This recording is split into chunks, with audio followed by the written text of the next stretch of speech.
Wai wa ke magana? Rarara ne. Me ya faru? Buhari. Me Buhari yayi? Buhari sai da ya kashe kasar nan. Me kace? Buhari ya damar da kasar nan. Ka ko san abin da kake faɗa?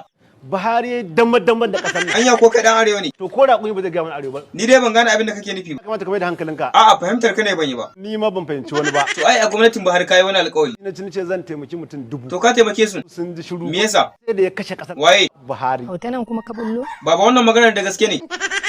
Baba ka fito ka yi magana. Bai kamata in fito in sa baki ba. To me yasa? Kada a bar kura a baya. Kenan wannan maganar da gaske ne. Sai an jima. Inna lillahi wa inna ilaihi raji'un. Rarara me ya faru? Wannan radadin ya mun yawa. Na mi kenan? Ban mutu ban san hanjini ba a wannan karshen samu. Ya karshen gwamnatin Buhari ya zo ma. A ƙarshen rayuwa ta aka so a dauka.